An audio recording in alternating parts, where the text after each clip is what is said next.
everybody. Thought I'd do a ad read from the studio, and this podcast is sponsored by Firecracker Farm. Alex and his family grow hot peppers out of Florida and infusing them into sea salt. You'll see right behind me, I've got a nice display of the brick, which has got the three kings, Ghost, Scorpion, and Reaper in it. And I've been using their product for a couple years. I've got all their different flavors: Pineapple Express, Apocalypto, Justin's Blend Snake Eater. Really awesome stuff. Enjoy using them on everything from eggs to steak, different recipes and salads, um, all over the place. And now, proud to announce that I asked Alex to make me a flavor that I inspired and told him to make. Is now out. It is the yuzu. Just came out. It's up on the website, firecracker.farm. I have a promo code, Food Origins Pod C, for 10% off. Also, part of the proceeds go to Operation 300 and Pipe Hitter Foundation. Appreciate the support and hope you guys enjoy the new product with the yuzu hot salt. If you do get the bundle, you'll get a refill with it and the awesome push grinder, of course, that you guys see me using on social media quite a bit. And I use this pretty much every day. So hope you guys enjoy. Looking forward to hearing what you guys think of it. Appreciate the support. Take care. Enjoy the episode. Welcome to another episode of the Food Origins Podcast. My honor today is to have Jeff Nichols. Jeff is a former Navy SEAL for SEAL Team 6. He's an exercise physiologist. He was also the director of human performance in the Navy, and he is the founder of Performance First, along with his wife, Catherine. And you guys are now in Alabama. Is that right? That's correct. Yeah, we've been in Virginia Beach for almost 18 years. My son just went off to college, and that was kind of the time to go. Like we've been planning it for a while, but my alma mater, I'm down. This is Troy University's my alma mater, and we live just outside of Troy. Most people don't know where that's at. It's like if you were to divide Alabama into it's kind of a vertical state. If you were to divide that in thirds, top third is Birmingham, middle third is Montgomery, bottom third is essentially Troy. We're about 2 hours from Panama City, right in the southern third of that state. So it's warm down here. There's definitely southern hospitality that still is prevalent down here, and the cost of living is awesome. So here we are. We found ourselves in outback Alabama. Awesome. Yeah, honor you had to wear the limited edition Performance First hoodie. And then, of Yep. course, the way I found out about you, the beauty of social media is through Sal at Sonora and Honeyco. Oh, heck And, yeah. that was one of the things that, I noticed about you is that you always try to find the best of the best. And, you were just like, hey, this is the best honey I've ever had. Go check it out. And I was like, cool, let me go get some honey from them. And yeah, it is some of the best honey ever. And after talking to him and having a long conversation with him, you find out about, all the different things going on with honey and, the Yeah. fake honey and the honey business itself and the work that goes into it. So appreciate you for that. And here we are. So really cool connection and, get into kind of your origin story. And then I really want to dive into so much knowledge that you have of nutrition and adding that to performance and helping guys get ready for whether it's selection or civilian life. So appreciate it. Tell us where you grew up. And then, I kind of like to ask people like what they ate growing up too. Yeah. Okay. I grew up in a small town in Iowa, a real small town called Moscow. I guess again, it's the closest major city that it's to. If Iowa does have a major city, I guess is Iowa City. The university's there. University of Iowa's there, and so I kind of grew up rural, but not disconnected from I guess affluency or things like that. You would say so. I'm very country, but very very conservative, very very blue collar. It hasn't changed much. Growing up, funny enough, my mom was a pastry chef. My mom for 40 plus years was a pastry chef. Um, Oh, right and on. I grew up where on both sides of my family, um, you know, fellowship and family always was always around food. Especially my mom's side, because she had a sister that was also like, basically made her entire living. My mom's oldest sister cooking food, working for a school system as well. And then I had a cousin that actually he ended up drowning, believe it or not, unfortunately. But he was also a chef. He was a chef in Washington State. So like my family has had this real. I came from a really great family. I really did. And I do. My extended family was amazing too. So food in my family was always amazing. Like my favorite holiday has always been Thanksgiving. Even as a kid, I loved Christmas for sure, and there was really good Christmas treats and desserts and things like that. But man, my family, my mom's side, can cook. So like I grew up in the kitchen, and what I grew up eating was your basic Midwest stuff, a lot of steak, a lot of potatoes, stuff like that. My mom, I mean, to this day, like one of the principles that we still adhere to in our house here is we sit down for dinner every night at the kitchen table, and we share our day. We share it's just a great place to catch up. And so again, growing up, I was really spoiled in that way. I didn't have much. I definitely my mom and dad, we were not wealthy at all. My dad drove semi for 40 plus years, and I learned how to get the best out of food when you didn't have a lot of money. I learned the importance of food preparation. I'm not talking like meal prep. I'm talking like you buy the whole chicken as opposed to buying it in the breast and the thighs, and you save some money that way. When you're always always cutting in meat. Like even when I deer hunt or I elk hunt, I process my own meat. I just think that that's part of the blessing.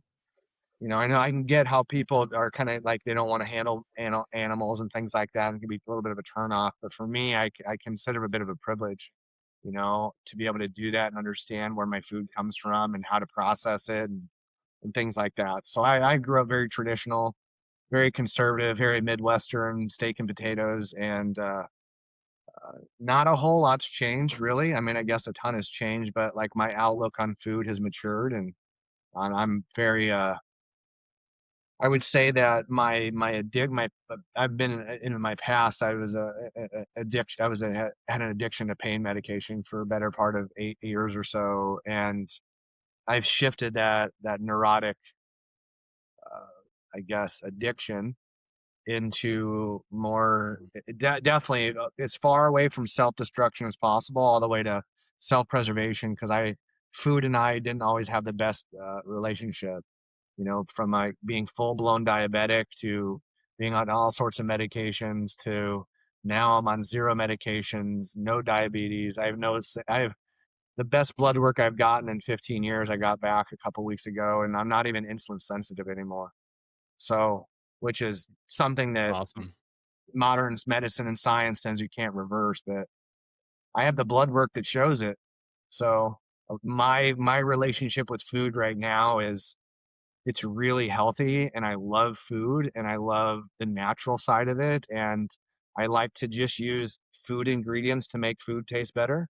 And so whether it's honey or hot salt or whatever it might be, like I'm always on the lookout for something that is not just adding flavor, but is adding flavor from a source that we can all look back and see where this stuff was sourced from.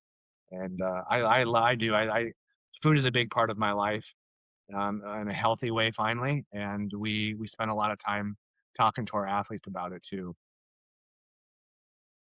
Yeah, that's awesome. I mean, and I'm glad I turned you on to my sponsor, Firecracker Farm. Shout out to Alex in Florida. It's good stuff. For Um, sure. yeah, and taking you back to kind of your experience, and you can kind of bring us up to speed as your journey. But like, how does your experience in the teams shape the way you think about food and performance? Like, you were there for 11 years, so how did Yeah. that, like, because I mean, you hear rumors of different ways of training, like, oh, you can eat whatever you want because you're burning through so many calories. But, what did you see through that Yeah. experience? Yeah, I have food for me in the military was a good big learning event because when I traveled in the military, I always traveled with steamers and rice cookers and all that stuff. Like I always traveled my mom and dad, being a chef, my mom would dehydrate. My mom had 7 food dehydrators going on 24 hours a day when I was deployed, and I'd get between 7 and 10 pounds of dehydrated fruit, vegetables, and meat a week in Afghanistan and Iraq. And that's how I didn't eat a lot of the food overseas because it was so bad. I brought my own. I would pack Pelican cases full of dried food. And then my parents and friends, that's all no junk food, don't send me magazines, send me dehydrated food.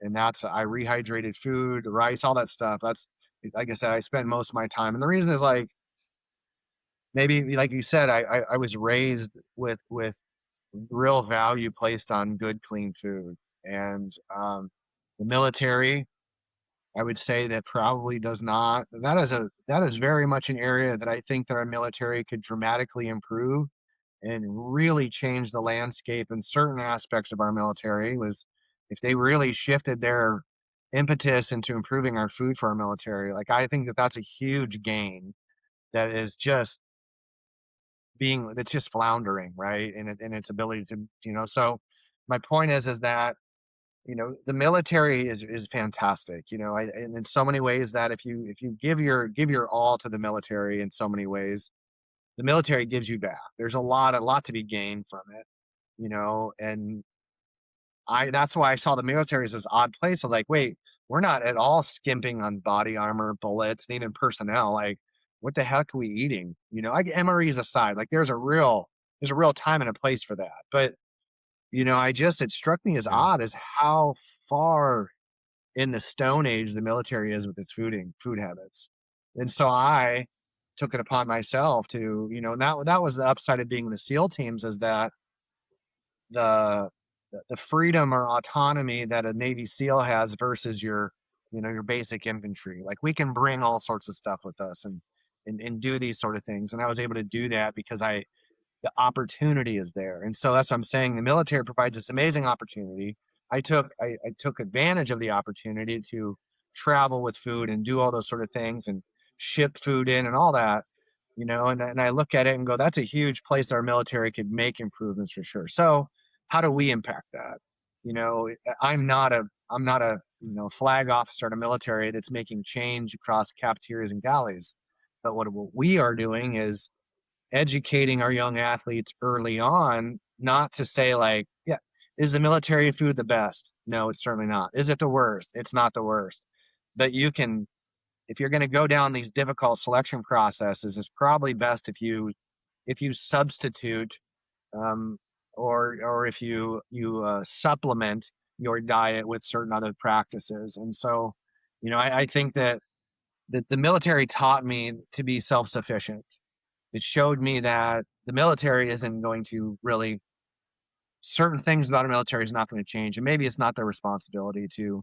But I also think that that's like a big place of growth. Is I was really, really blessed to be around really good dietitians that were employed by the military, like a Rob Skinner, and um, a few other people that are on our side that I got to learn a lot from, and they were equally frustrated about that. But you know, I kind of look at this and go, that's like, this isn't a political statement, but kind of like what's going on with RFK right now, really trying to, hopefully, I say, try to improve I always look at it and go, well, this is an easy sell. Why don't we just apply this mentality into our military?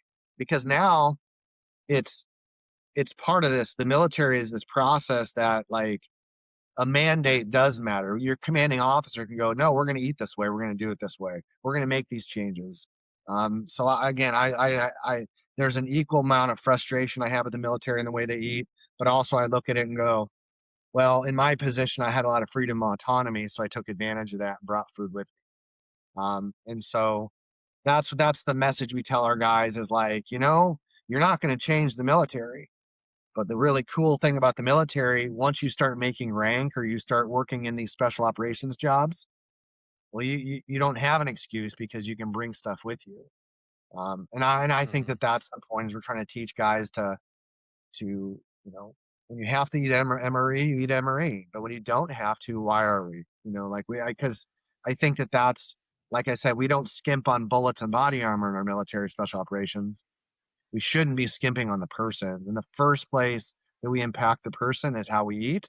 Second place we impact them is how they sleep, because we know that they're getting the training. That's the other side, is we know our military special operations is getting really good training. They're getting the best. They're getting the best equipment. So how do we, you see my point? It's like, that's where I kind of got out of the military, is like the military, as far as improving upon the special operator across all branches of service, the place in which we can make the greatest impact right away is how we shape the relationship with food that our military currently has, and things like that. So it's, the military is awesome in some parts, but some parts, definitely with the food system, I think there's definitely room for growth, for sure, improvement.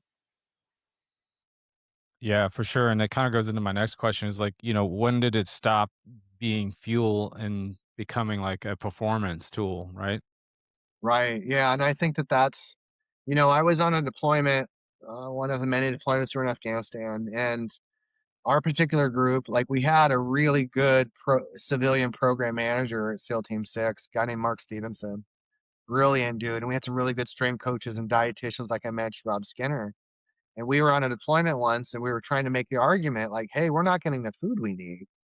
And so Mark sent us over a bunch of heart rate monitors. And so a handful of us started wearing heart rate monitors on the missions to say, like, here's our cardiac output, or, our cardio output. If we're on a mission for X number of hours, we're in altitude, we're saying, hey, look what my heart rate's been the last 4 hours. Based on my heart rate of really getting, lots of long walks in and long walks out, a lot of physical exertion, right? It's like, we're not getting the calories because we could prove it. We could go to the cafeteria, find exactly what food. That was my job for a while. I was like, hey, make the argument to improve the food. And so I did. I went to the cafeteria in Sharana, Afghanistan, and was like, hey, give me your menu for the week, because I want to see what the caloric intake is. And then we bounced that off of the caloric intake. We bounced it off our cardiac output that we had from heart rate monitors. We're collecting data. We took both those collections. I went straight to the CO and go, look, here we go. We're burning 9,000 calories or 6,000 calories in this window. We're only taking in 2,500, and the 2,500 taken is garbage. And so we started Yeah. making the argument of getting better food. We started that was like, we're trying to get better supplements. We're trying to get better at things. Because, like you said, when we're doing these missions, there's a big difference between you've been fed and you've been fueled. And I think that that's a Right. really good way to go about it when you're talking about athletes, is like, if we're going to use the cliche, like SEAL Team 6 operators or Delta operators are like equivalent to a Lamborghini and a Ferrari in terms of the resources they've been given, the value that they are, like all that prestige, all that performance, but we're giving them cold, corn dogs and really like, what it just, the list goes on and on of the terrible food overseas. You're like, do you really expect Right. us to hunt down the most dangerous people in the world on corn dogs and succotash? And the answer of the military essentially was like, yeah. We're like, no, that's not going to work for us. And so this has been an ongoing argument for a long time, because the truth is that you have so many high performers in law enforcement and military that will eat really bad food and still be able to perform their job at a very high level over years. And so there's this argument going like, why would we have all this great food? Because we still have these outliers doing these amazing physical things. Like, why would we? Because we're still Mm. doing with less and dealing with less. And that's where I go, well, wait a minute. Like, we just spent a decade or two, we're fighting in 2 wars. The big thing is like, after all of that, we have all these lessons learned. One of the big lessons learned that we still have yet to apply as a military is the small example I said of doing those missions in Afghanistan and not getting properly fueled. Like, at this point, we should have a solution for this. And again, like, that's the downside a little bit, but that's why we do what we do. And within our business and our teachings and our preachings, we'll say, is just this, is these exactly the conversations you present to me. We present the same conversations to guys going, hey, have you thought about this? You haven't encountered this before. Like, and so having, what I think it is having these long form conversations like you and I are having, this is the fuel to entice a young soldier or law enforcement to meal prep. Like that's one of the big things. Like it's worth talking about because it's worth fueling and not just feeding. So I think it's an ongoing process. It's for older, retired type, I guess, like you and I, to convince the younger ones that, hey man, the job is never going to be super easy, but to alleviate some of the stuff, the stress that's inherent and necessary to do the job, like your first avenue of approach should be your food or how you sleep. And that food is always an easy sort of introduction to feeling better. But I think that that's the whole point is we're having this food conversation because we want to feel better that is directly correlated to fueling better.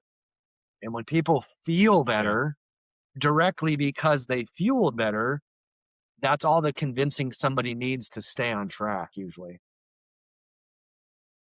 Yeah, and like to get you into like the law enforcement side, like, having meals on duty or trying to find a meal because you didn't bring food, going to eat a, coffee, coffee, coffee, and then a burrito, and then go to try and get in a foot pursuit after. It's like it's not Yep. good, No.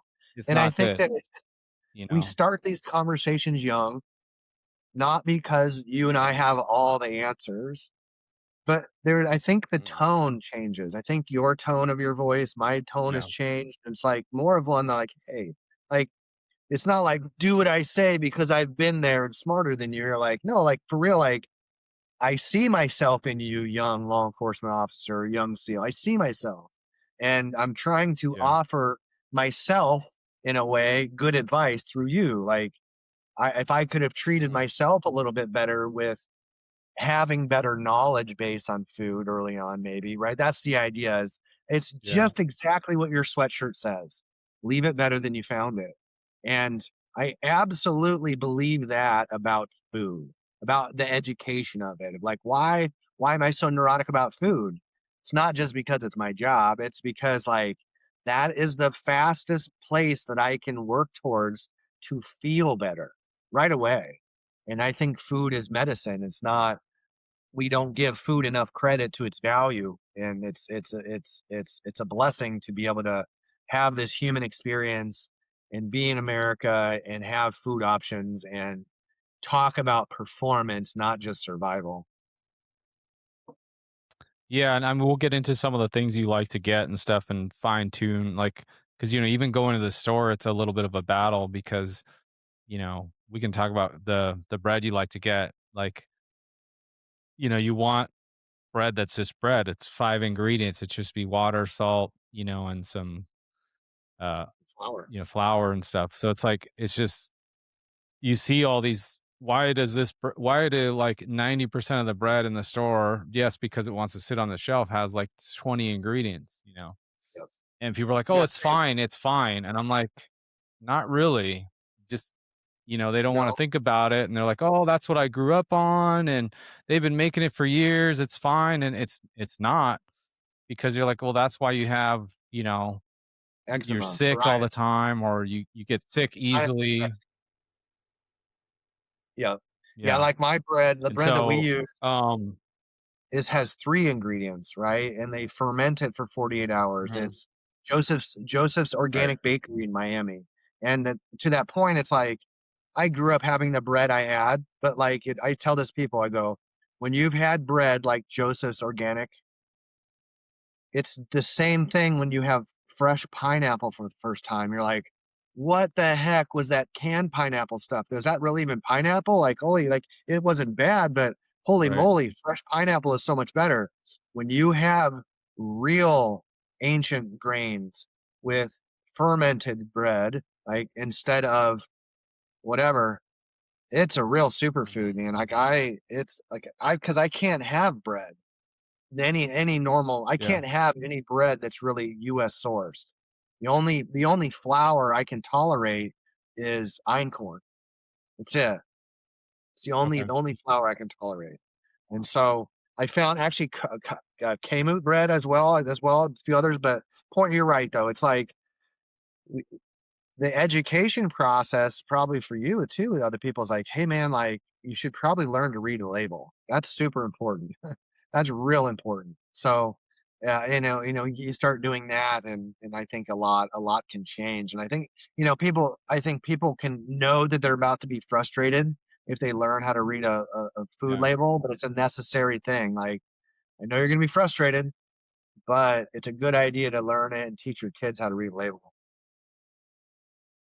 Yeah, and also like the old recipes, people think, oh, those are like old, and we got some new stuff, and I'm like, no, the old bread was this loaf, country loaf that everyone shared, and you would just pass it around the table and rip off a piece, go around the table, and it's dark brown. It's a country like wheat flour, and then it just had, yeah, it was fermented, and it just had water and salt, and that's it.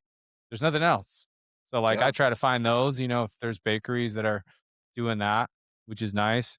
To get into like some of the performance stuff, what mistakes do you see the high performance athletes make when it comes to nutrition, and what do they sacrifice in eating? Yeah, I think there's a lot of good intentions.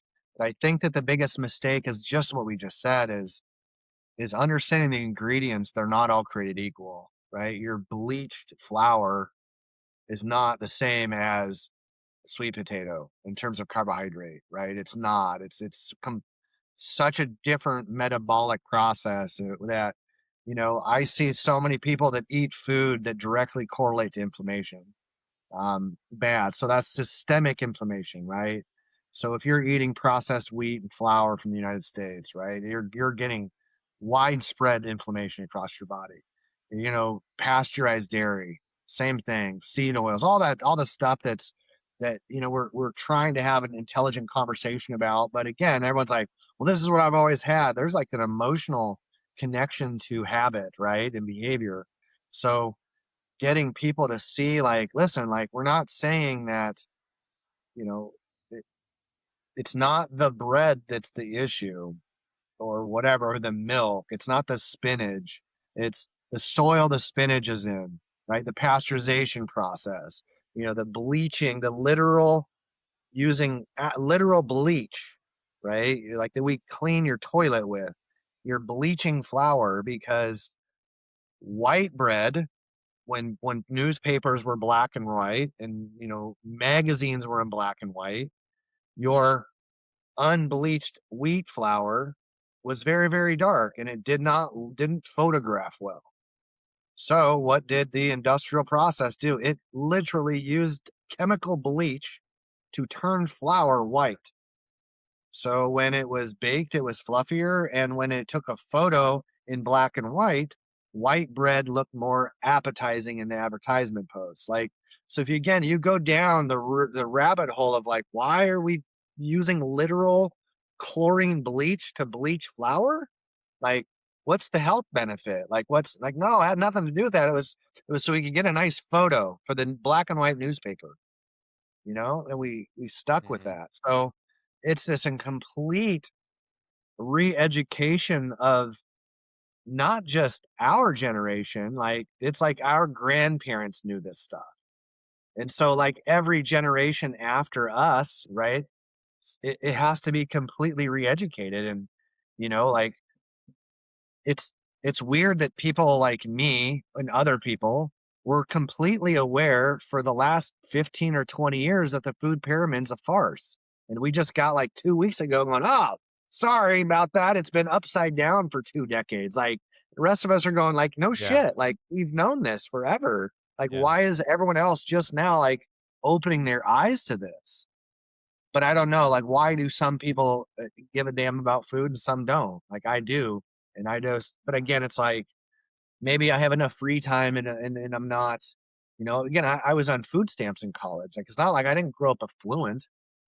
So it's like I get it how people are paycheck to paycheck and they ain't got time to look at labels. But I also kind of like go, what else we got to do? If you're eating food, what else do you have to do other than read labels? I don't know. Yeah, and I was talking to my dad about this. You know, I was like, the milk you had when you were a kid is not the milk I got now, unfortunately. The Right. nice glass bottles you used to get delivered to the door. everything's been, run through a filter, that unnecessary filter. And so, like you're talking about, I know you like having raw milk. So, like going back to the old ways, and yeah, meat, eggs, vegetables, potatoes, bread. It all should just have very simple ingredients. And that kind of goes into my next thing is, how do you teach people to simplify their nutrition and not complicate it too much? How do you get them to Yeah. kind of, tone it, I tighten it up? I think that again, it comes down to it when you can't make change unless you understand what you're trying to change. And that's why reading labels is so important. You like and understanding literally Mhm. what a label is written, it's structured. Like if you're looking at vegetables, there's always a tag on it with numbers, a 4 digit or 5 digit if it's organic, things like that. Like it starts with a 995, it's organic. So understanding all of that stuff to me is part of it and go, well, if a person is sincere, genuine about I need to make change for health or performance, there's not a lot of convincing there to go, hey, learn to read a label. And it kind of filters itself because if you are not sincere about reading a label, it's impossible for you to be genuinely sincere about being a high performer.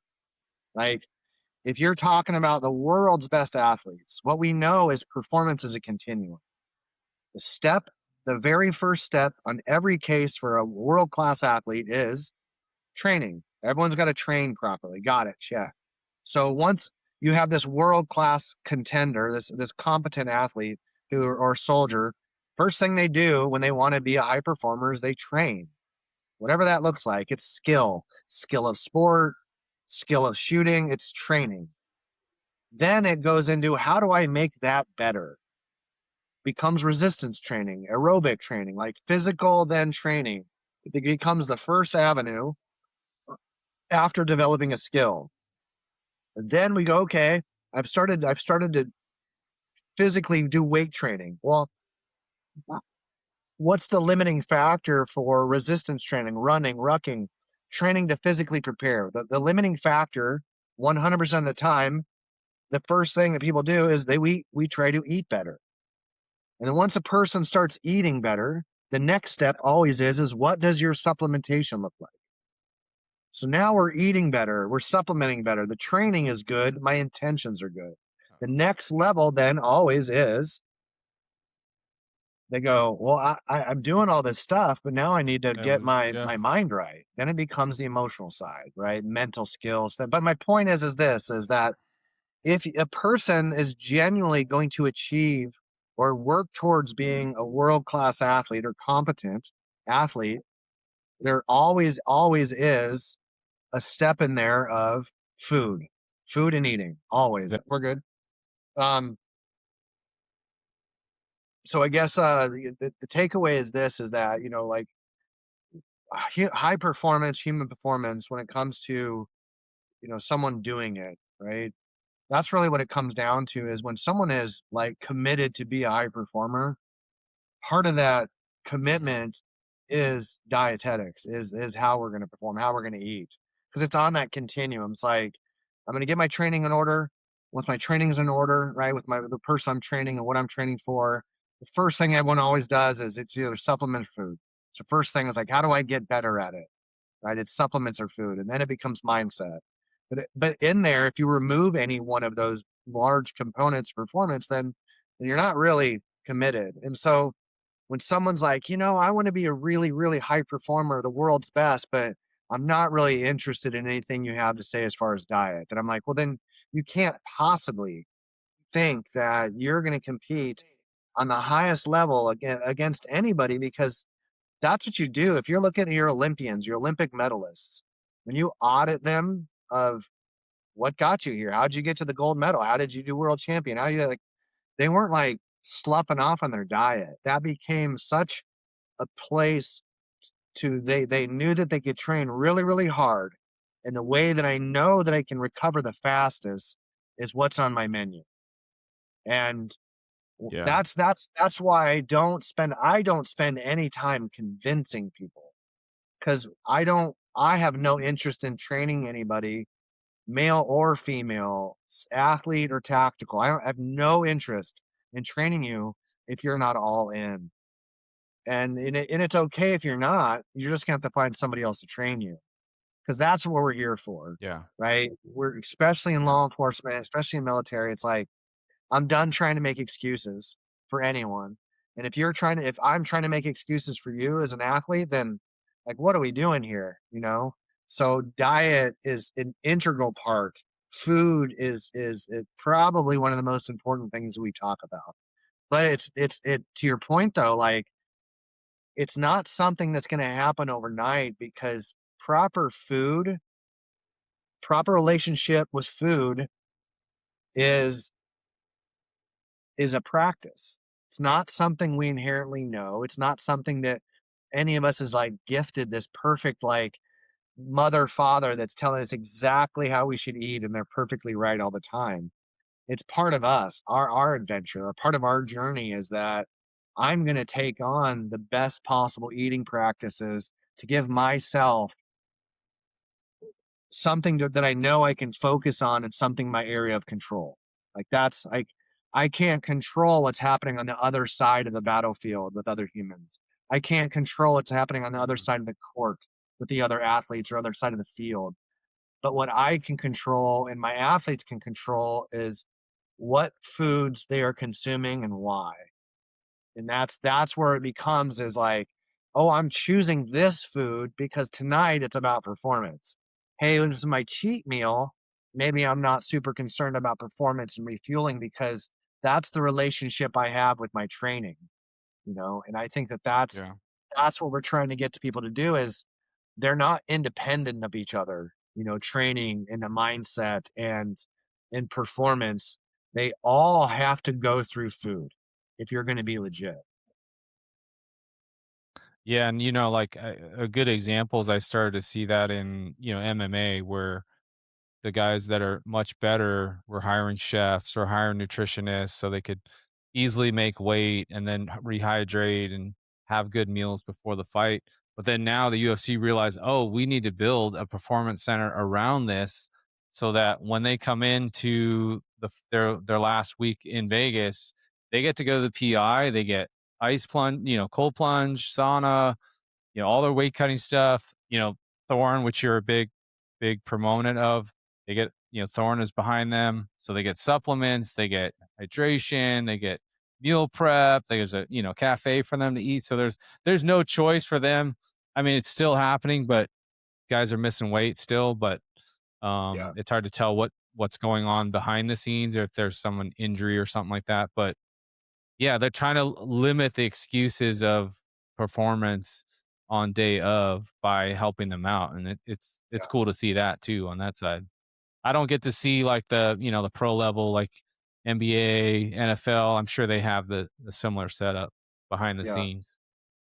Yeah. And it really comes down to like, here's an interesting thing. Like my wife is just as affluent in this knowledge as I am, it really puts from different avenues. She was down the world of bodybuilding for a while. She won her first two shows and her bodybuilding coach is one of is was a world class bodybuilder, and Mm. arguably some of the best legs in the history of bodybuilding. A guy named Ben Pekulski, and so he's Canadian born. And we were talking. This has been quite a while, but this is gives you an idea of how high performers when physique or performance matter, that food matters. So he was living in Toronto he grew up and raised in Toronto. Well, like a lot of bodybuilders back in the day, they moved to Venice, right? They moved to Muscle Beach.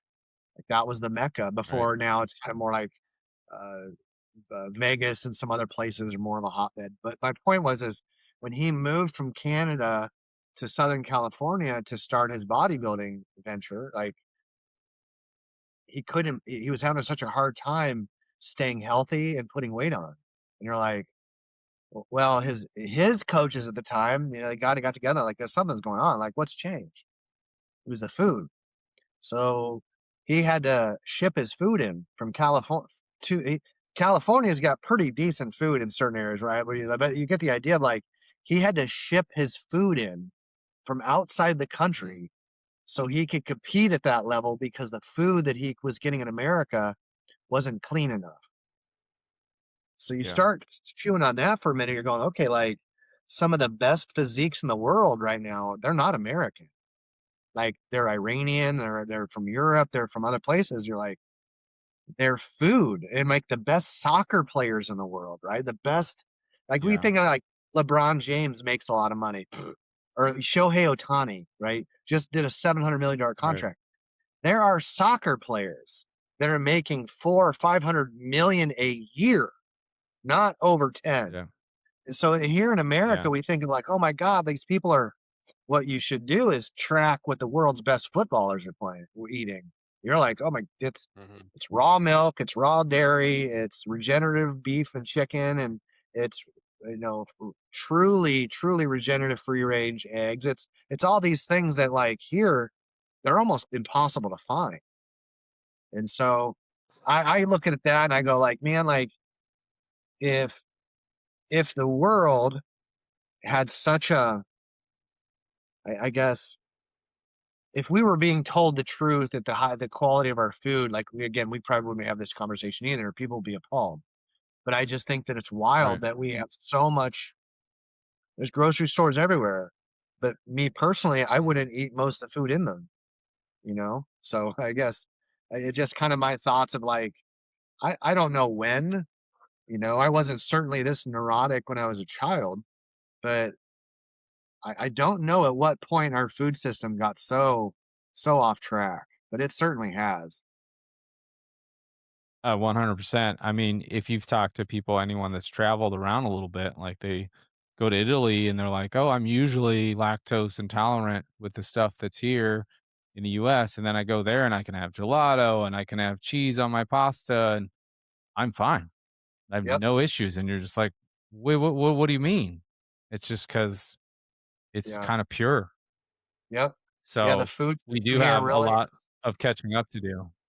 Yeah, we really do, and that's why I was saying, like, where's the place that we can interface this the fastest? Our military and our Yeah. schools, our kids. Like, Mhm. why are we even having this discussion? Like, as an adult, as someone like, I'm so not political, but I just look at it and go, there are some things from a political interface to me that just seem like a slam dunk. I don't know how anybody Hmm. on this planet could disagree with it. Like, couldn't we all agree that food in our elementary schools could really improve? Probably, but nothing. Same with our military. Like I have zero influence in this world of politics, but like, it'd be nice if I could just tag RFK in something and be like, hey, like maybe we should take a look at our military. Maybe you should overhaul the military, industrial complex with the food.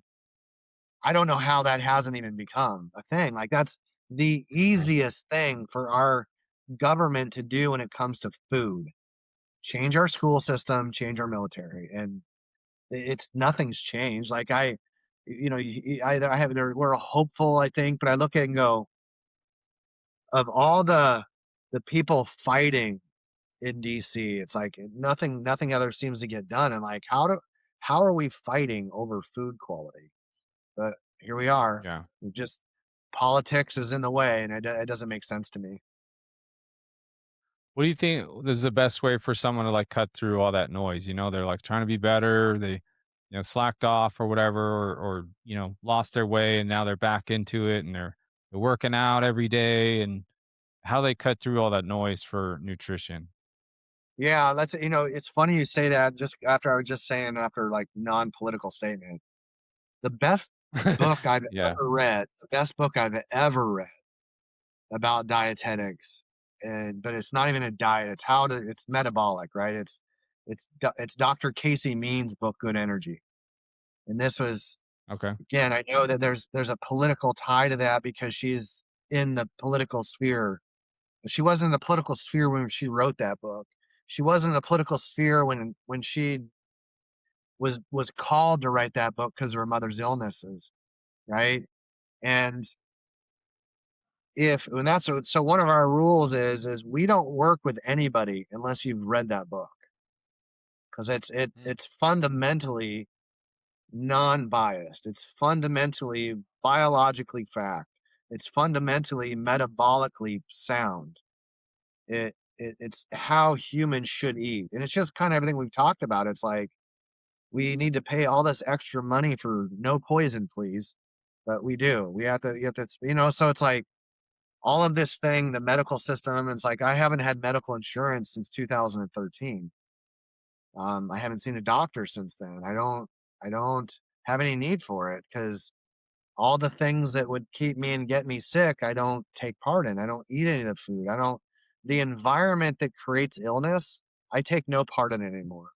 Like, and I mean Yeah. literally zero. I don't eat any processed food. I don't eat sugar. I do completely the opposite of what the federal government says to do when it comes to diet. Um, in part, right? Like it's cheek and tongue a bit, but Yeah. it's not. Like any guidance that they say that's considered safe, I don't need a food to be labeled as safe for consumption. If it's real food, we don't need to label food as safe. You know what I mean? Like it's like, wait, Yeah. this is Yeah. food in a grocery store. Why do we have to have it labeled as safe? Like, so that's what I look at it, and I just see it for what it is. But I just if because you're right, it's like where does someone go to like not hear someone's political opinion or not be lied to? And I think podcasts do a good thing on that, but also there's a lot of bias on podcasts trying to. But I would say this is once a person authentically, it's like religion or whatever it is. It's like once you're authentically seeking, you're gonna find what you're looking for. You may not like it initially, but you're gonna fall in Yeah. love with that process eventually if you really are authentic about it. If someone genuinely wants to change their life with food, what it takes is someone to experience what we talked about before, food being something that makes us feel good.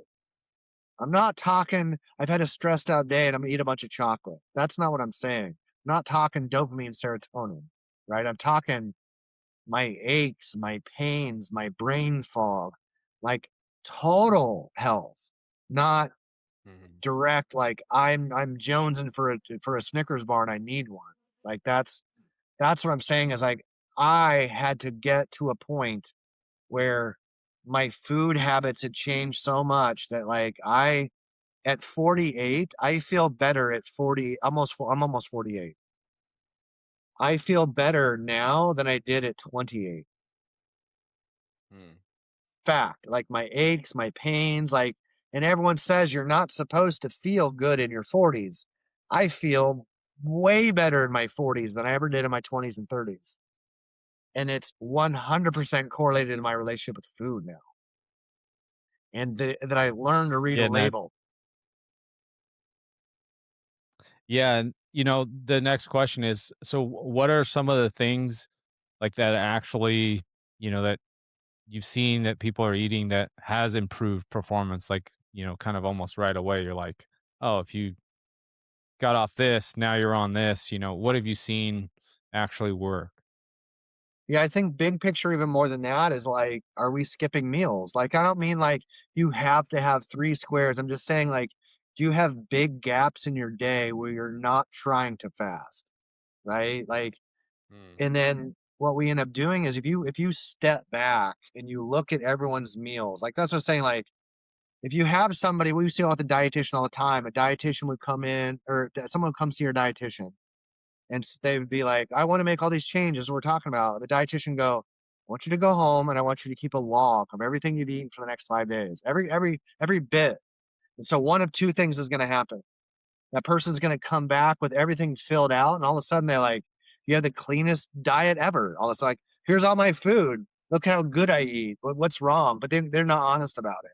Right. That's the number one thing. That people are never really honest about that. Or they're going to come back. That's the second option. They're going to come back and be fully honest and then make change. And that's what we end up seeing is like we want people to really authentically make change, not just hem and haw and like kind of try to figure it out. But the point is that big picture stuff is like you said, like we're trying to get them buy-in by doing it themselves, right? I think that you can't make anyone change their mind until they are doing it and they feel that their actions have led to these positive changes. And I think that takes a minute, right? And that's what we want to get. We want to get people Yeah. to honestly go, hey, you got to go down this endeavor. And it can be overwhelming. Because for me, when I had to change my diet, it was so overwhelming because change means I need to find substitutes. Like what we're saying is like, what are the big things that someone can change? Like, don't skip meals unless you're trying to lose a certain amount of weight in a certain way. Like, okay, the meals, then we step forward, go, the next thing that we see is that, okay, if you aren't skipping meals, what do your meals consist of? Is it highly processed food or is it real food? So that's your next step. And go, okay, well, like, we're not going to make this, we don't have to create this diet plan. We got to first make sure that you're eating real food for breakfast, right? Because most Americans go days without having actual food. So we get up in the morning, we have cereal, not food, with pasteurized milk, also not real food, right? They go, then they have their Starbucks coffee. Nothing in that is real. Synthetic carcinogens, not real. Got it. So still no food, right? We're sipping on Gatorade, Powerade, Propel, Monster Energy, you name it. We're doing all these things leading up to lunch. Still no food. We go to lunch and we go to Panera or we go to Subway or we go still Chipotle, not food, right? It's cooked in engine lubricant. Anything that is cooked in vegetable oil is being cooked in industrial engine lubricant. So your real food is covered in engine lubricant. You still haven't really had any food your body can metabolize because it's so inflamed. And then we're going to snack all after, AKA canola oil right? for everybody. Right. And Yeah. so, yeah, vegetable oil, canola oil, safflower, sunflower, palm, you name it, all those oils, right? Cottonseed, grape seed, all those things, right? The industrialization is creating systemic inflammation, right? And so all of these things start happening, and we're like, you still haven't had your dinner. And now you're going to throw your Stouffer's or you're going to stop by a fast food place. You're like, you went 24 hours having zero food and you had zero clean water, right? Because everything was tea or Monster or Powerade or something. You're like, you haven't had real clean water in 48 hours. You haven't had real chicken, real eggs, real beef, real potatoes, real greens. They've all been mixed together with some sort of emulsifier, chopped up. Like you're just like, this isn't even real food. And so that's what we end up seeing Yeah. with most people. 99% of the people that we encounter don't eat food. They eat highly processed stuff that we call food. And we Yeah. cannot outtrain our fork. It doesn't matter how much how amazing your training program is. You cannot outtrain a fork that is eating the wrong stuff. And that's what the conversation end up being is like, well, how do we, it's all these different points that people need to improve upon, but read labels, right? Don't skip meals unless you're purposely trying to be in this intermittent fasting phase, which is fine, right? There's no plan to it, right? When you look at their meals and you're like, well, shoot, you ate an entire Caesar's pizza for dinner. There is zero nutritional value in a pizza. Like it's not real food Yeah. or burritos or whatever it might be, and you're like, wonder why you don't feel good is because in the last 7 days, you've eaten less than 2,000 calories of real food. In 2 weeks, you've drank 4 gallons of clean water. That's it. You're like, how is this? I don't know how you're functioning, and let alone Yeah. think you're going to be a high performer. I think that that's the conversation we always have is like, are you skipping meals? What do your meals look like? What do your snacks look like? And then we go, okay, when do you eat dinner and when do you go to bed? Because if you're eating all of this inflammatory food right before you go to bed, the 8 hours you're trying to sleep, your body's trying to fight inflammation. So you're all plugged up, you're snoring, you can't breathe, you're restless, you have all this broken sleep, you're dehydrated. You got dry mouth. You wake up with a headache. All of this stuff is like, that's American society. You're like, it's because you don't eat real food. And when a person eats real food, all of those symptoms go away. All disease goes away. Cancer, diabetes, heart disease, it just goes away because the environment that is causing disease is not there, right? And when the biggest I got to figure the only thing that we can do is create stress or take away stress with our inputs. Our inputs being, what am I putting in my mouth for drinking? Is it liquid? What kind of liquid is it? I have a choice. It's either going to create inflammation or it's going to take away inflammation. What food am I putting in my mouth? That's my other input. Okay. What air am I breathing? We don't always have control over clean air, dirty air through all the time. So great. But and then the fourth thing is, what lotions? What am I putting on my skin? What am I brushing my teeth with? What's my conditioner? What inputs am I putting there? And the last and final input that we are in control of is our stress, our emotion, our spirit, like our religion, whatever it is, like whatever compels us to feel good, do good, be good, that emotional stress. So that's the only inputs we have.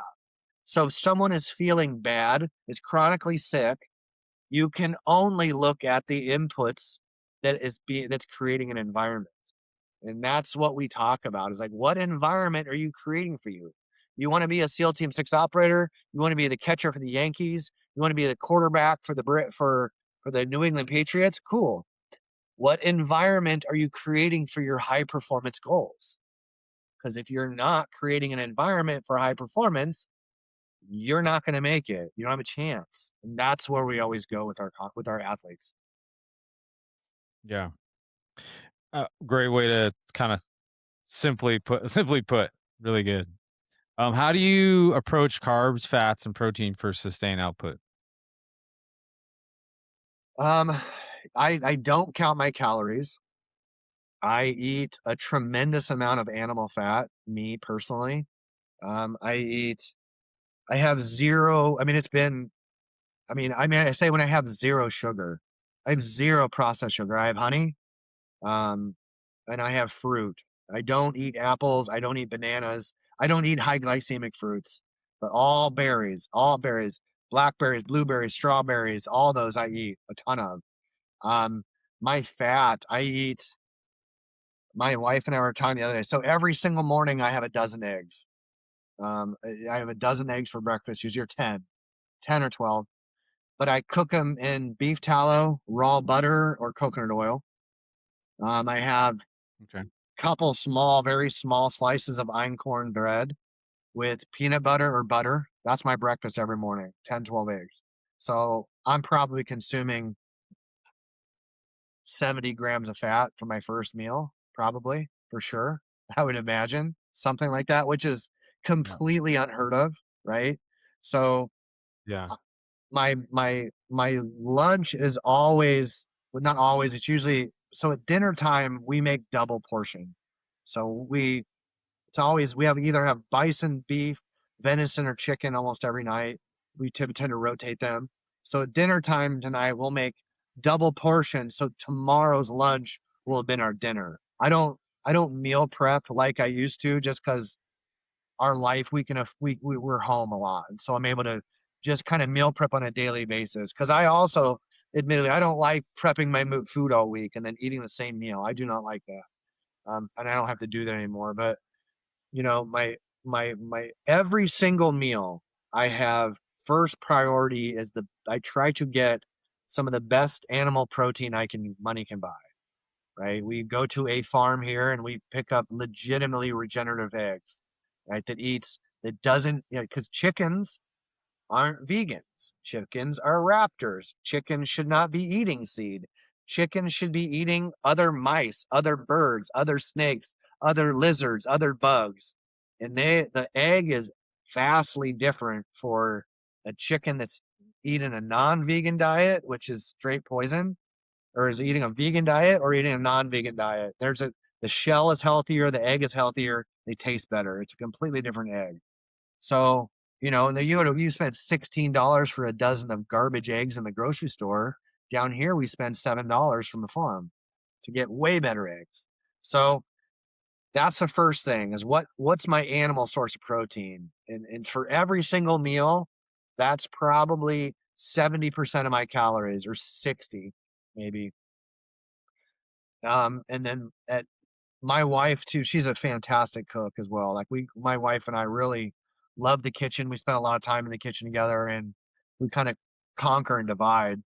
And so she is really, really good at vegetables and seasonings and things like that. She always making tons of vegetables, but I love like beans. I love to make beans and lentils. I'm like really have gotten used to from a carbohydrate standpoint, the vast majority of my carbohydrates come from beans, lentils, sweet potatoes, and yucca. Those are my primary that I have with almost every meal except for breakfast. Like I said, at breakfast I have probably about 4 ounces of bread, the einkorn sourdough bread from Joseph's Organic. Hmm. And like I said, and I have just either peanut butter, like a raw peanut butter, or raw butter I use. But so, anyways, I just spread that out over my day. Like my snacking, I'm not hungry. I don't ever get hungry like that anymore. When I shifted my diet to, uh, I guess we'll call it a diabetic friendly diet, what we could say. I I don't have mood swings. I don't have hunger pain.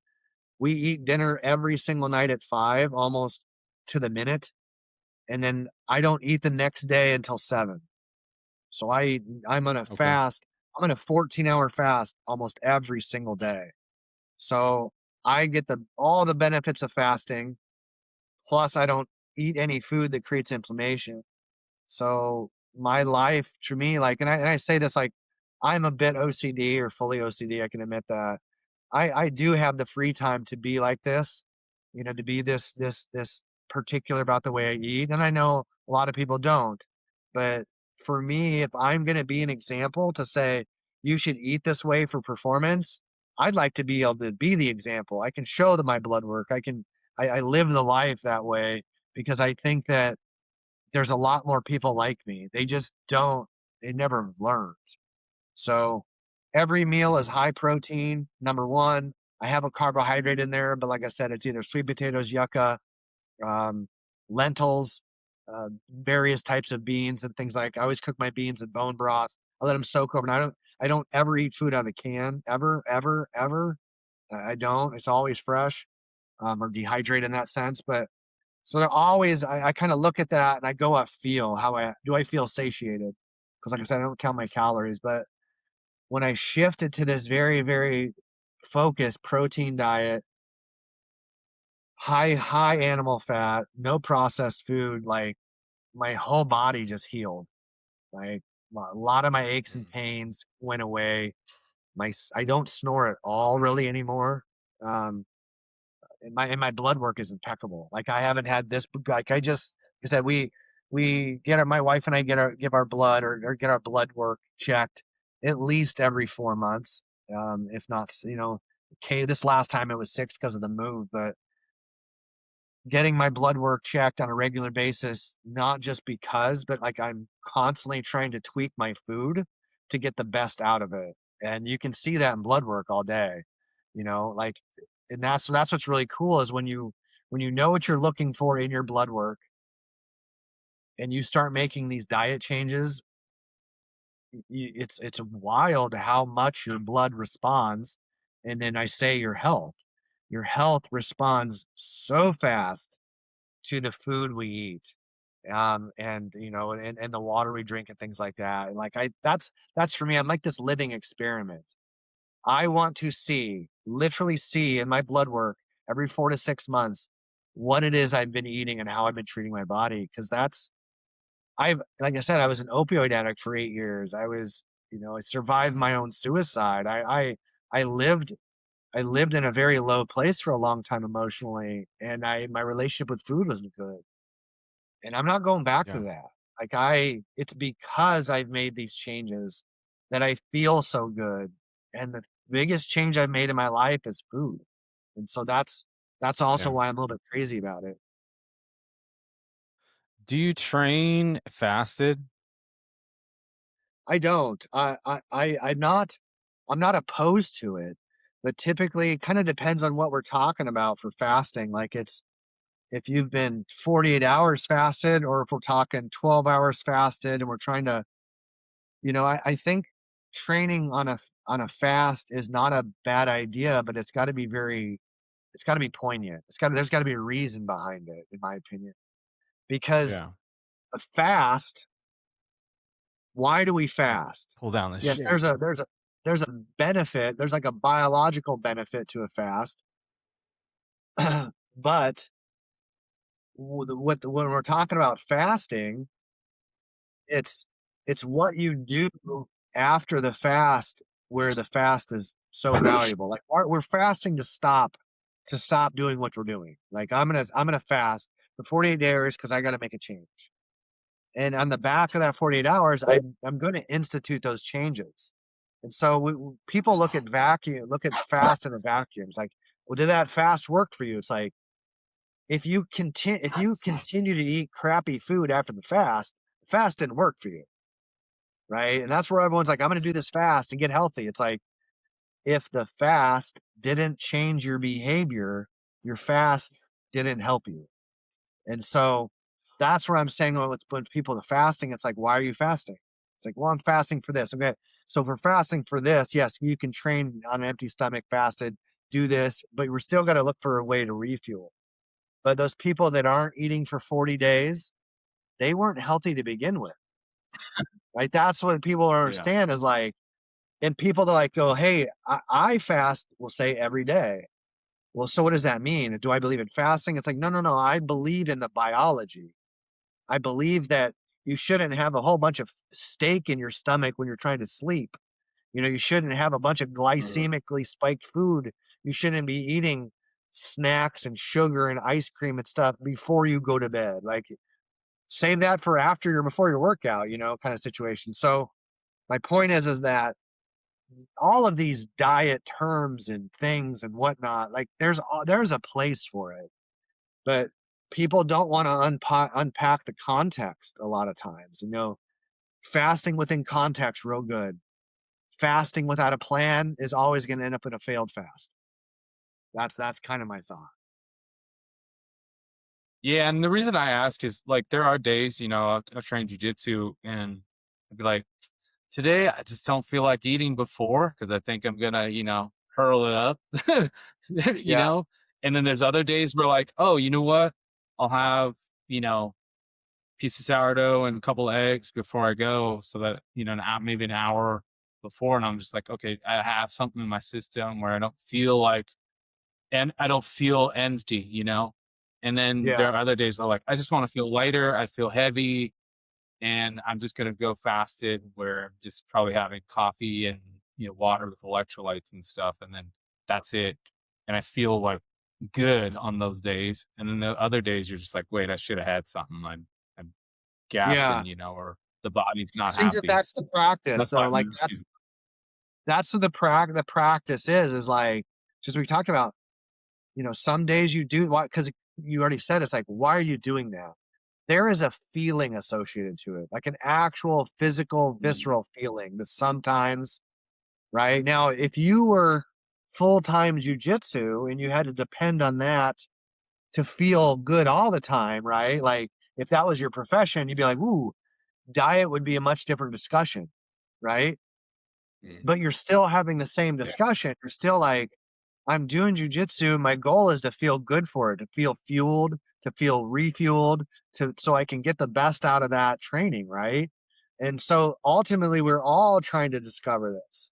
Like, when's the best? And that's where when we have good guidelines, big guidelines, or the book Good Energy to kind of we can start making healthy decisions so we can go, how did that make me feel? And when you start asking yourself, how does that make me feel?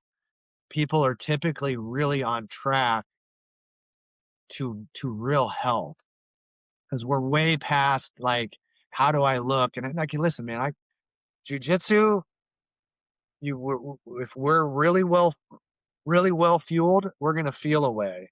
If we go into anything and we have alter sort of like I'm doing jujitsu because I want to look away. Like your fueling is going to be all screwed up. But if you're trying to do Yeah. something because you want to feel away, that's where we're really, I think we get a much better relationship with food when we're trying to feel away rather than look away. And Yeah. when we eat food that makes us feel fueled and performance enhancing, the look will come. And that's where people are like, but also a lot of people don't like to work hard. So when it comes to jujitsu or a meal plan or whatever it may be, that's also why we ask the questions. Because if I per se, hey, here's a plan to get much better performance, and all I get back from somebody is an excuse, and I go, well, someone that wants to be a high performer, but the first reaction is to make excuses, then it's just a pipe dream. Then it's really nice because I don't have to waste my time with those people at all when they start making excuses. How does that play into with gut health and, the physical and cognitive performance? How's gut health play in that?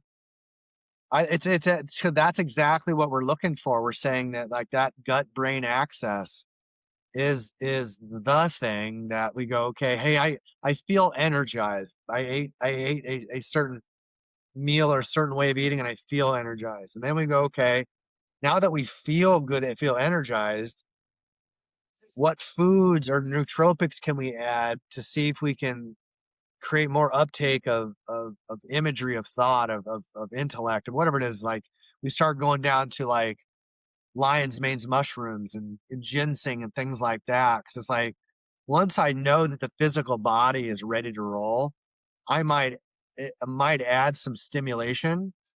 So because I know where it's going. What I don't want to do is add stimulation to an unfueled body. Then it can be a little bit overstimulating or not feel right. So it's like, again, we talked about step number one is get the training. Step number two is get the meals in order. Step number three becomes what's my supplementation? They pair together well, but that's what we end up doing. We're going, okay, like it's like a checklist. It's like, so we know that those first steps in nutrition they may not make us feel great. So we chose some foods that aren't whatever. It's like a lot of people will go to jujitsu and they always have a banana or apple. So really good glycemic, right? Real good for that. Both typically apples and bananas are easy on the stomach. And so we see so it's what we end up doing is we started trying to create a plan. Like let's get a game plan for this sort of thing, right? It's kind of an addition to it because it's like the best way to get good gut health is to not add things that we know create poor gut health because that's what it Mm. comes down to. It's like I'm eating all this good food, eating all this good food, but I'm just slamming these monsters all the time. So we're looking at artificial sweeteners and what they do to the gut bacteria and all these things. You're like, that's also why you're not feeling great, because sometimes we're adding things to our diet to try to stimulate our mind, but a lot of times those mind stimulating things really hinder the gut health a lot. So we even in our facility, we don't allow energy drinks here. We don't allow any RTDs, ready to drinks. No, like I said, all of our supplements are from Thorne or Bubs. And that's also why, because high stress, the stomach can be a little bit sensitive. And we want to make sure the things we add to the stomach aren't creating gut disarray when it really doesn't need to be there. It's like we know it's stressed. We don't need to add more stress to this environment, being a law enforcement or jujitsu tournament or special operations. Like I know I'm going to be anxious. I know I'm going to be excited. Well, I don't want to add something to my body that's going to make me feel even worse. And so they're just kind of one and the same. They're just it's further on down the conversation line about gut health. It's not the first step, but that's why we're doing all this because we know that that's where we fight disease. That's why we know we can keep a clear mind is specifically gut health. Yeah, for sure. And you've talked about, like you guys can go on Thorne's website and you can see Jeff's lineup. But one of the ones, personal question for me and a lot of people ask is, how do you approach creatine? Because there's myths about it. There's like timing. How do you like to use creatine? Yeah, Is my creatine's actually question. pretty straightforward, bro. Creatine is one of the Yeah. most abundant amino acids on the planet. Creatine it's in everything you eat. I mean, if you're eating any animal protein, any steak, chicken, eggs, milk, you name it. If there's animal protein, you're having creatine with it. Okay, so that's number one. It's not like it's anything strange. So the problem with creatine is that creatine is not shelf stable unless you bond it to something. So you can have really garbage companies bond creatine to something that creates GI problems, GI stress, right? Gut health. But a good creatine shouldn't do that. It won't do that, right? There's really on the reality is there's only one creatine company in the whole world that's really worth anything. Like they have the patent on creatine. So whether it's Thorne, it's Bubs, it's the exact same creatine. You list it. You list any reputable creatine. It's the same company. It's called Creapure. It's out of Germany. So like that, Okay. and we know that it's super valuable. The biggest question we have with creatine all the time is when do I take it? The answer with creatine is pretty simple. Mhm. You take it the time that you won't forget.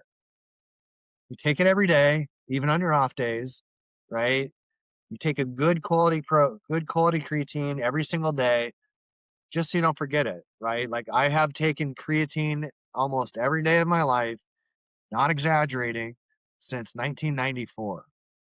So that's when I first bought creatine is 1994, and I've had it after every single of my workouts for probably 99% of my workouts since 1994. My son is 18, almost 19. I've been giving him creatine since he was a baby.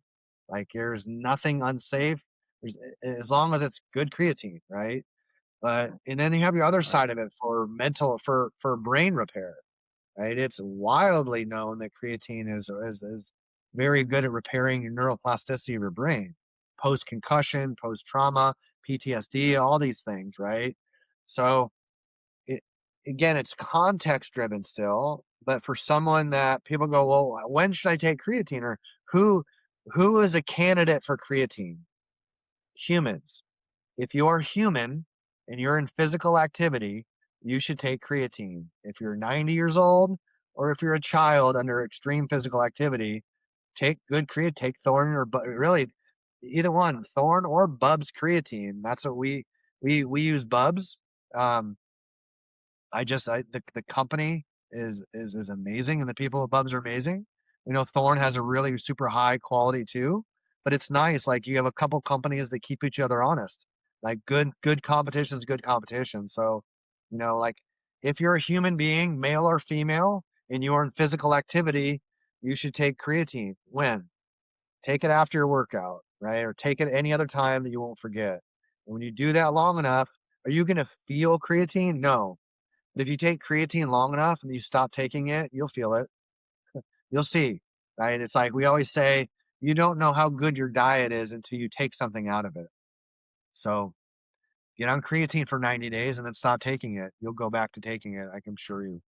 It's that useful. So Are there some misconceptions about it? Like, some people say like, I'm bloated with after taking it, or is that just because they're not hydrated enough? creatine, a really good creatine will not make you bloated. So if someone is getting bloated from creatine, it's either the creatine they're taking or it's what food is in their stomach when they took it. So Mhm. amino acids, Okay. it's like saying, "Hey, I got like my branch chain amino acids from Thorne, and they gave me GI distress." Not possible. Like that's the thing is like you understand Yeah. like Thorne literally gives its stuff to the sickest human beings on the planet, the Mayo Clinic, Johns Hopkins, the Center for all these really, really these sophisticated research labs, Duke University Medical, right? The sickest human beings on the planet use Thorne. The reason is because it's so pure, it won't make sick people sick. Like, and if anyone's ever been through chemotherapy, radiation. What's one of the first thing? You get nausea. Thorn, people, Yeah. that's why the Mayo Clinic gives people thorn, is because when you're going through the worst bout of cancer, you can't keep food down. Well, people aren't throwing thorn and bubs up. So that's where we know that when you're training for special operations, you're training for this, or you're sick, really sick. That's why we choose those products, because when you're stressed out, your body is less likely to be efficient at absorbing nutrients. Same with going through chemotherapy. Your body isn't going to absorb nutrients as well. So your nutrients have to be the highest quality. That is why that's why we use the companies we use, because frankly, there's no one better, right? Like you really start want to look like supplements you can't move across the border. You can't take supplements across the border except for thorn. You can take thorn supplements into Canada. You can take them into Australia and New Zealand.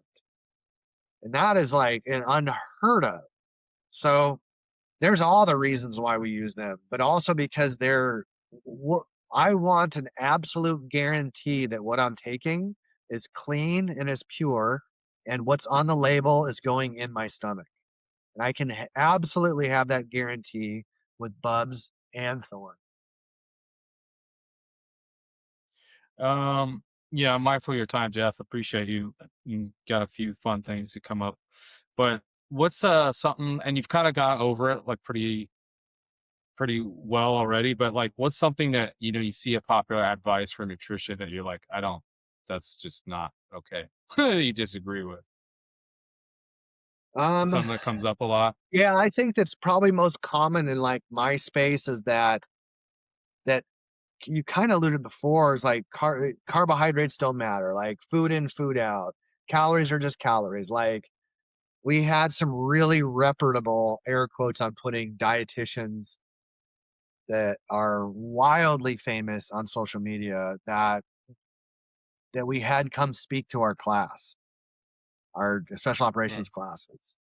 And the advice they gave was so atrocious that we basically had to like when we that their convert they left, we're like, don't listen to fucking anything they said. And we had to go hire another dietitian to like come in and like could not believe that they were like, oh yeah, man, you should just drink Cokes and eat Lucky Charms when you're done working out. Like ca- carbs don't matter. There's no such thing. This straight up said this millions of persons follower dietitian that's online, like millions he Yeah. has. Like one of the most Yeah. prominent faces in strength conditioning I'm talking about. And he was like, there's no such thing as inflammation in food. Like it doesn't cause that. I was like, are you out of your fucking mind? And so the idea that you can eat garbage food and because we're young or whatever reason, or like you're lifting weights and you can eat Lucky Charms and have a Coke afterwards, like that mentality has got to die. Like snack foods, highly processed, ultra processed foods should never be considered for consumption in a world of performance or health. If you're at Disney Yeah. World and want to have a snow cone or like fine, like whatever, but when we are in the frame of performance, Yeah. why are we even consider that? And so like I think that that's like one of the biggest flaws that we have in this world of food. It's like, have a Coke and have Snickers and have Pop Tarts and have no. Like I always say to police officers, like, there's dozens of suicides a month in the law enforcement community, right? I go, well, Mm. how like how many deaths a month are there in heroin, right? Like why don't we demonize that? And he is, but we don't. Like when we demonize heroin, we don't demonize alcohol. And I'm like, why is that's not acceptable? It's like, why are we still in this space perpetuating that junk food and ultra processed food is acceptable any more than alcohol? Like I just can't wrap my head Yeah. around the fact that, like I Googled this not too long ago because I was like, how many deaths are there a year in heroin and law enforcement? It was like 37. There's like 17,000 deaths a year in like alcohol or something absurd. And you're like, how many deaths a year from ultra processed food and sugar and dirty water? You're like, it's profound. And so we have got to get off the dialogue when we're talking about getting healthy, that how could we ever consider putting ultra processed food in that conversation at all? That to me is, let alone like, this is someone that's like a bodybuilder that goes on stage. And you're like, oh, that's why you've never made the stage, because you're dirty bulking and you're competing against Europeans and Iranians that aren't. Like, that's why you like, okay, so that's also why I look at it, we go, we just got to change the dialogue. Even just like, we should never mention snack foods or ultra processed food when it comes to getting healthy. But if anyone's ever been in a hospital lately, that's all you see in like the cancer ward and the diabetic ward is ultra processed food. So I don't know. I'll just stick to my little sphere of people and drive them crazy, I guess. Well, on that note, with all the things that we don't want, what is your go-to meal? And then I've got to ask, because I know you've kind of set it out, but there's a video on Instagram if you guys want to look at it. But what's in your protein shake? So go-to meal and what's in Jeff's shake after Yeah, post workout. my go-to meal. It's hard to beat a really good beef, really good beef. Like, especially down here, the farm that we found, it's like amazing beef. Um, my favorite carbohydrate right now is got to be yucca. I really like yucca. Um, Sweet potatoes is always in there too. But I don't know, like, my go-to meal.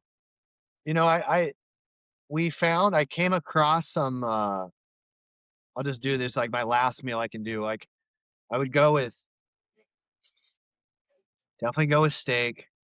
I'd probably go with yucca. And from a vegetable standpoint, I mean, I love sauerkraut and kimchi, but my wife makes a really good like stir fry with like broccoli, asparagus, bunch of different kinds of peppers in it and things like that. And tosses it in like a hot chili something or other, like an Asian type or like Mexican, like something that has a really good pepper to it. So I would stick with that. Just keep it simple. Like, a really yucca cooked in butter, like raw butter, just like basically a big old French fry, like cooked in butter. It's amazing. It's amazing. I can eat that. So I would stick with that, but Okay. just keep it really simple.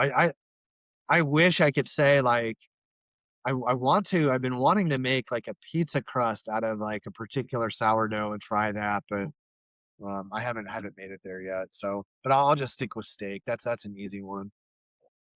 And then you answer your question, what's in my protein shake? Believe it or not, um, I my whey protein is definitely Thorn is my favorite. I've tried others, but I haven't found anyone that with higher leucine content really that tastes the way it does. The leucine tells you how healthy the cow is. So chocolate whey protein, I use ceremonial grade, or what do you call, like 100% cacao. I add about 7 grams of raw cacao to this as well. MCT from Bubs, creatine from Bubs, collagen from Bubs, and I either use raw milk or I use coconut milk. So it's really high in fat, really high in protein, little to no carbs in it unless there's the less of the raw milk or whatever. But that's it's fan that gets it's like, so that's the other thing too, is like, I don't have a sweet tooth or like a desire to eat anything super sweet, because coconut for me, like coconut is like candy. I eat raw coconut, like just straight out of the jar, cinnamon and things like that. I really like the taste of just, like I say plain food, but I'm saying the taste of real food. To me, I don't need to season it much. Like, I love to just have steak and salt. Like, I love to just have basic stuff. And then, like I said, use a lot of other herbs that are fresh to season my food. But that's in my protein shake, and that's all. This has been my protein shake sort of for almost a year now. The only thing that's changed in the last year is I started adding the 100% raw, like like zero alkalized cacao or cocoa. Um, Trying to kind of fiddle with that a little bit because you get good cacao. We're talking about stem cell, talking about inflammation. We're talking about like some real interesting stuff behind that. And so I'm always my first guinea pig. And so I'll use something for a year or two and make a conclusion about what I think it does. And I'm about a year into this, so that's also why we check our blood work and see if there's been a change in blood work when I add some things like that. So that's my last meal, and that's what's in my shake. Awesome. We always talk about gear, tools, kit, and Jeff is always testing different stuff. But one of the ones that we always have together is half face blades. Can't go wrong with one of these. Shout out to Andy. For Still trying sure. to get him on the podcast. We'll have him on one day. But you also go into, some of the other performance stuff like that I've used myself, like just even from following you or guys that followed you or they see stuff like Ultra shoes. I have the Torn 8s. They're about done and they work. They're flat. They have a nice wide toe box, and like I really, I really like them. I'm not just like trying to put them out there because they're a brand. It's just because they're functionally capable of doing the things you want to do. And I can wear them Sure. like I don't even wear them with socks sometimes. It's like they're Yeah. great. They're a great pair of shoes. Yeah. And I'm all about that because I'm And trying to so, get like just like you, I'm trying to get to a place of comfort, right? Like I know I want to train a long time, I want to do these things, but like ultimately I want to put food in my body that makes me feel comfortable.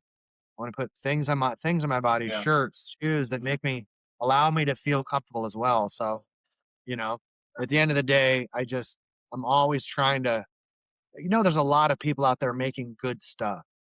And I'm just yeah. always about that's one of the things about social media. You can track down the right people and find some really awesome stuff that makes you feel awesome. And I think that's one of the upsides of social media is being able to track people down like that. Yeah, and you understand like quality over quantity too. Like you can buy a product that's gonna last a long time and you're not buying it 3 times over because you're like, "Oh, well, why is it so expensive?" I'm like, "Well, because they took the time to do their research, or it's built really well, or it's made here, it's made in the US, so it takes a lot more For sure. people, a lot more costs behind it, and then, you know, it's gonna last a long time." I wanna appreciate you coming on, and to kinda just close it out, is just, let you give out some advice. If you got anything to promote, the floor is yours, Jeff. I appreciate it. Yeah, I know. I appreciate having me on. I mean, as far as our promotion, it's kind of, uh, it's nice to be able to do podcasts. We have our YouTube channel because I do, in a perfect world, we get to train people in person. Like right now, we're in the middle of our class 14, about midway point of that, and I get to interface with people in person. But that's why social media for us is good. It's a place to try to interface with more people, get more information out there. Social media is kind of a bulletin board for us. YouTube is more long form questions and conversation. And our programs on our website, on performancefirstus.com. But again, it's like the whole idea is I love to coach. I love to interface with people who give a darn. Like if you are high performance thinking, we're leaning way forward on that. That's what we want to do is we want to train people. They're asking the same questions like how do I try to achieve the best? What is that like? That's the dream, man. And like that's there's a lot of room for people in law enforcement and military who want to be the best. There's a lot of room for that type of person. And that type of person deserves to have the information at their fingertips of how to best treat themselves in those stressful work environments.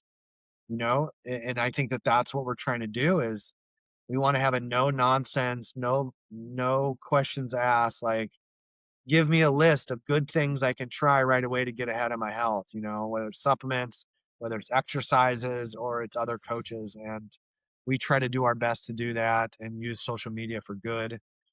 Try to keep the mudslinging and the politics completely at bay in our little world. So um, take a look at our stuff, and if you have questions, hit us up.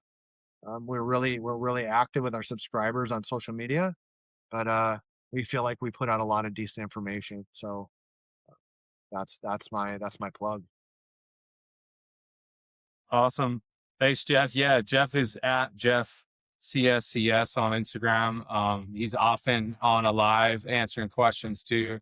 So if you see him pop up, and fire some questions at him. And then performancefirst.us.com, mental, physical, bud selection, soft prep, all that in person training. So appreciate it, Jeff. Thank you. You're very welcome. Yeah. Well, I appreciate you having me.